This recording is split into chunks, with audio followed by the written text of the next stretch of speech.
Hello YouTubers, Alaska Prepper here. Well, ladies and gentlemen, I'm going to be putting out a few videos today which are the meat and potatoes of the live stream that we had this morning. The reason I'm breaking it down into a few videos is because we covered a lot of stuff there, and I figured it'd be a lot easier for you to digest and a lot easier for you to pick and choose what you want to watch depending on the subject matter for that video. Again, we had a lot to talk about today, and every one of those subject matters that we talked about today I feel is pretty important, so I'm taking the time to go ahead and put it out in a few different videos. So ladies and gentlemen, COP27 is, and COP stands for, is the Conference of the Parties to the United Nations. All right, let me say that again. COP stands for Conference of the Parties to the United Nations. Right? And it's a framework convention on climate change to be held in Egypt from 6 to 18 November 2022. And it seeks renewed solidarity between countries to deliver on landmark Paris Agreement for the people and the plan. This happens every year, and every year they add a number to it. So for example, last year was COP26.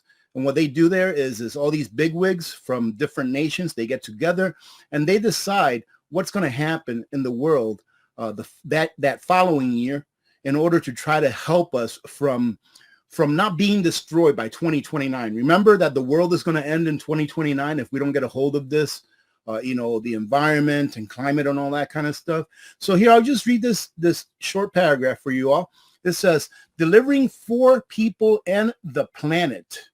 From 6 to 18 November, heads of state, ministers, and negotiators, along with climate activists, mayors, civil society representatives, and CEOs will meet in the Egyptian coastal city of Sharm el-Sheikh for the largest annual gathering on climate action. Any of you going to be there, ladies and gentlemen? Just wondering. Let me know. It continues to say the 27th conference of the parties to the United Nations Framework Convention on Climate Change.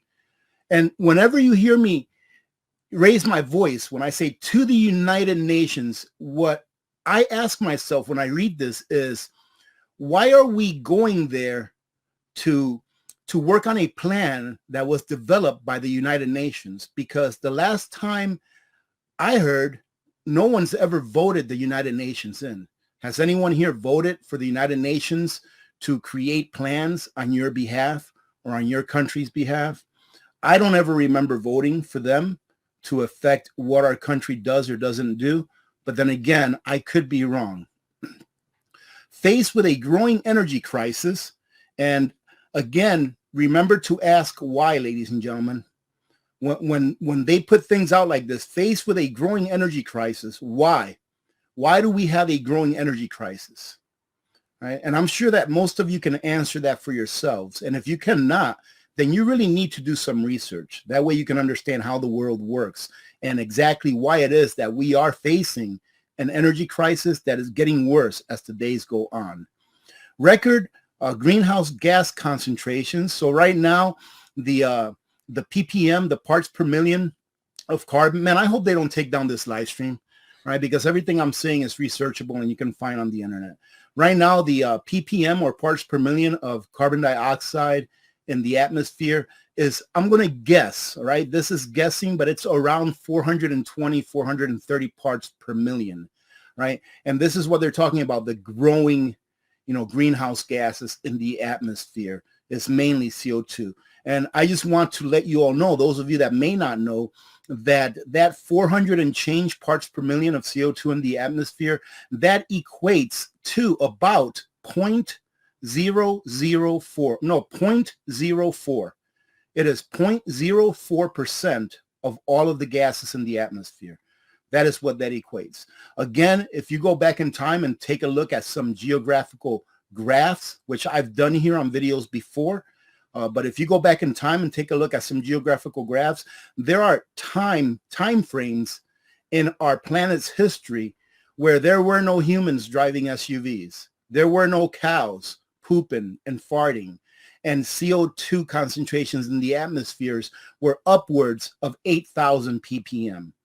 It's all a cycle. It's happened before. It will happen again. the last thing that I will talk about on CO2 is that there is a certain level of CO2 that is needed in order for us to be able to live on this planet.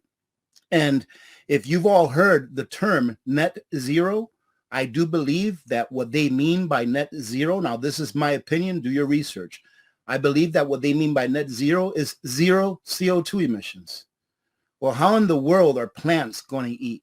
Because plants eat CO2, they eat fertilizer, and they go ahead and turn that from the rays from the sun, photosynthesis, I think it is, that is called. They turn that into food that we eat. So anyways, they're going to do this COP27 so that they can talk about how they're going to save the planet, and we don't have to all vanish in the year 2029. I do believe that that's the year that I've heard in the past saying we've got till 2029.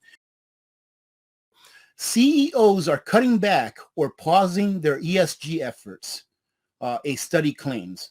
Now, for those of you that don't understand what ESG is environmental, social governance. It is a plan that was put forth and put upon large corporations and big banks from the UN. All right, the UN came up with this plan called SDG, Sustainable Development Group, I believe it is. They came up with the SDG, and then they pushed their plan onto all of these major corporations and banks. And what ESG is pretty much a way to govern how you live your lives. And how does that work? So right now it's starting with the major corporations and the big banks. And what they're doing is they're using their powers, because they're big corporations and big banks, to determine whether people can get loans, whether people can do business with them, depending on the ESG model.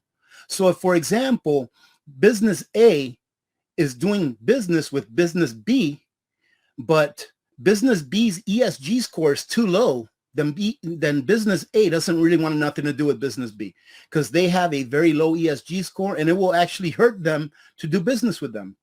It has nothing really to do with the environment, in my opinion. In my opinion, of course. Everything I'm saying here is my opinion, okay? And then I hope that you will go and do your own research.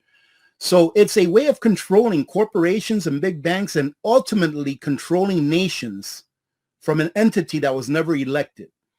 So we have banks and corporations following the ESG model, which is a model that was pushed down by the United Nations, a non-governmental agency that was never elected by we the people of the United States and or any other people of any other country. All right, so I go back to this. If everything that has to do with the climate and all that stuff that's involved with ESG, if it's so important, if this stuff is so important, because by 2029, remember, we're done. If we don't do a 180 on how we're doing business now through ESG or through not consuming or whatever, or creating carbon and putting it in the atmosphere, if we don't do this, by 2029, we're done. So why are CEOs cutting back or pausing their ESG efforts if it's so important? Well, ladies and gentlemen, first of all, I left every one of these articles that I'm going over with you all. I left the link to all of them in the description of the video of this live stream. And once the live stream is over and I'm able to do any edits, I'll go ahead and add it to a pinned comment so that you can go ahead and revisit it. I'm also going to include these links whenever I do. I'll probably end up doing 2 or 3 shorter videos from this live stream. That way it's more consumable to people that want to pinpoint what they want to listen to. However, like I said, why are they stopping? Why are they pausing? Why are they cutting back on following these ESG, I'll call mandates that come from their overlords?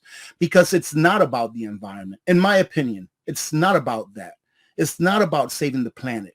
It's because they see that we are going into a recession, and they need the funds that they are allocating, my opinion, to this ESG thing. They need that in order to keep their companies alive. But I go back to saying, if we are in such dire straits that we don't tackle this climate thing right now and get it done, why in the world is money an issue for these people? If I had a child that had an illness, a life-threatening illness, and my insurance ran out, would I pause on trying to save their life? Would I pause on trying to get the medical attention because I didn't have the money? No. I would do whatever I had to do. I would sell my house if I had to. I would sell my vehicle. I would sell my land. Whatever I had to do, I would do, because it meant that that child would have no future.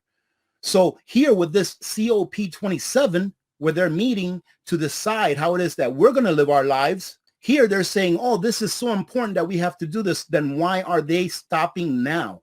Why are they stopping their efforts now? Why? Because it's not about the environment. It's not about, the climate. It is about making money, number one. And I'm going to tell you why it is. It's about making money, and it's about having control over your lives, over our lives. That's what it's about, ladies and gentlemen. All right. Let's start with making money. So eventually, all governments, all central banks, they're going to try to get us into a CBDC, a centrally banked digital currency. Well, that's just the financial part of it. That's just the money part of it, right? You're going to have a little app on your phone. You're going to have CBDC credits on your phone, and you're going to be able to exchange value for CBDCs. You're going to go to the store, and instead of paying with dollars, you're going to pay with CBDCs. All right, that's just the money part. But in my opinion, and this is 100% my opinion, I didn't read this anywhere. The ESG part is going to be the part that joins in with the CBDC. Once they've completely gotten rid of cash, they're going to take this ESG that they're using with corporations and big banks now and push it down to you, to the personal level. And that ESG is going to act as our social credit score.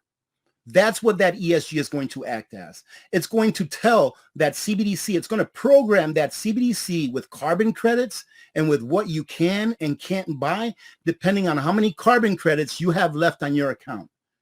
That's what this is about, this ESG. It will eventually be used as a social credit system model that would join in with the CBDCs.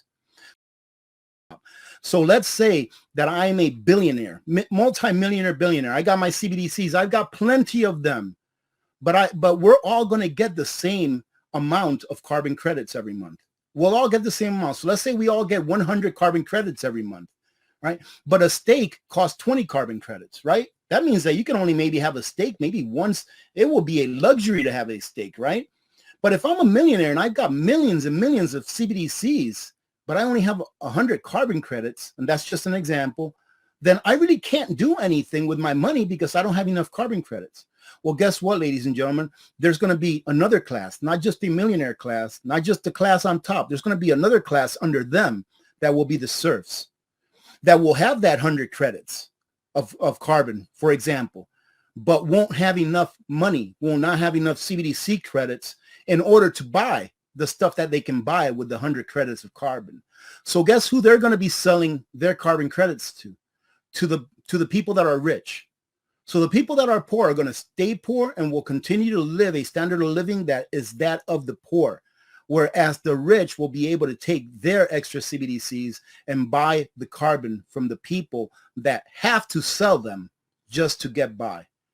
That is where the money part comes in. And I guarantee that with every single transaction that occurs with those CBDCs, some bank somewhere will be making a profit. And now let's get to the control part. Well, I mean, you can just imagine what the control part would be. A CBDC is going to have programmable money. It will have a function where whoever is in charge of it will be able to program the money or the CBDCs in that account. And what does that mean? That means that if somebody doesn't like what I'm saying right now, they can just turn mine off. All they have to do is click a button and demonetize your life, your actual life. They can actually cancel you for real. Because tell me one thing, what in your life can you do without money that really matters to you? You want electricity? You need money, right? You want to put gasoline in your vehicle? You need money, right? You want to go purchase anything? You need money. Unless you're just going to barter for the rest of your life, and bartering for gasoline and heating oil and natural gas and electricity, that's going to be pretty difficult to do unless you're 100% sustainable, which I understand that some people are, but they are the very minority, very low minority that actually have an off-grid home with solar panels, with everything they need. They hunt their own protein, they grow their own gardens, all that kind of stuff. Very few people are like that, but most people are not. Most people need money in order to interact in everyday life. And they will be able to program those CBDCs so that you can only buy what they want you to buy.